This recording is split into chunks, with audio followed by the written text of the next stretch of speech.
Hey everyone, thanks for turning back into NV creates. Let's get started. तो दोस्तों, भारत की history कभी simple नहीं रही। जब एक एम्पायर गिरता है तो सिर्फ किंग नहीं गिरता, साथ गिरती है पॉलिटिक्स, इकोनॉमी और स्टेबिलिटी। हमने देखा कैसे मौर्य एम्पायर के डिक्लाइन के बाद पुष्यमित्रा शुंगा ने शुंगा डायनेस्टी की शुरुआत की। लेकिन पावर स्ट्रगल कभी रुकता नहीं। जब शुंगा रूल भी कमज़ोर होने लगा, भारत की राजनीति में एक और बड़ा पॉलिटिकल ट्विस्ट हुआ।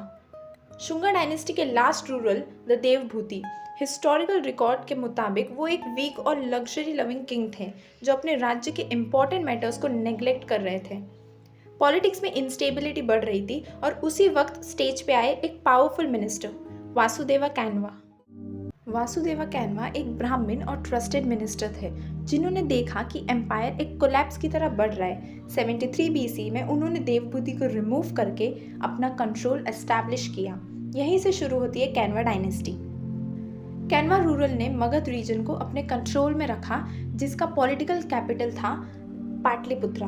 एंशियंट भारत में मगध हमेशा एक पॉलिटिकल सेंटर रहा और कैनवा रूरल भी वहीं से अपना शासन चलाते रहे। कैनवा डायनेस्टी के टोटल 4 रूरल्स थे: वासुदेवा कैनवा, भूमिमित्रा कैनवा, नारायणा कैनवा, सुसरमन कैनवा। इन रूरल का कंट्रोल मेनली मगध और आसपास के टेरिटरीज तक लिमिटेड था, लेकिन उन्होंने पॉलिटिकल स्टेबिलिटी बनाए रखी, एटलीस्ट फॉर सम टाइम। लगभग 28 बीसी तक कैनवा रूरल ने अपना शासन बनाए रखा, लेकिन धीरे धीरे उनका पॉलिटिकल पावर वीक होने लगा।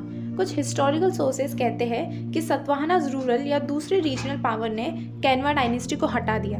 कैनवा रूल के समाप्त के बाद या कैनवा रूल के एंड के बाद भारत की राजनीति एक नए फेज में चली गई। कैनवा डायनेस्टी का पीरियड शॉर्ट ज़रूर था, लेकिन इससे हमें ये समझ आता है कि भारत की पॉलिटिक्स हमेशा चेंजिंग फेज में रही है। पहले मौर्य एम्पायर, फिर शुंगा डायनेस्टी, उसके बाद कैनवास।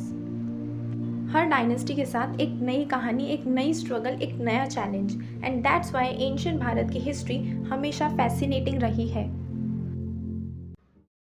कैनवा डायनेस्टी के डिक्लाइन के बाद भारत में पॉलिटिकल वैक्यूम क्रिएट हुआ। इसी पीरियड में साउथ इंडिया के एक पावरफुल ग्रुप ने ग्रेजुअली अपना इन्फ्लुएंस नॉर्थ तक बढ़ाया और वो थे सतवाहनाज। उनका पॉलिटिकल सेंटर था प्रेजेंट डे महाराष्ट्र और आंध्र प्रदेश रीजन। हिस्टोरियंस कहते हैं कि कैनवास के बाद सतवाहनाज ने नॉर्थ इंडिया के कुछ रीजन में अपना पॉलिटिकल होल्ड एस्टैब्लिश किया। कैसे एक साउथर्न डायनेस्टी ने नॉर्थ में अपना कंट्रोल बनाया, उसकी पूरी कहानी हम अगले वीडियो में सुनेंगे। और आपके लिए एक इंटरेस्टिंग क्वेश्चन है, कैनवा डायनेस्टी की कैपिटल का क्या नाम था? अगर याद है तो कमेंट करो, और अगर वीडियो पसंद आई हो तो शेयर करो।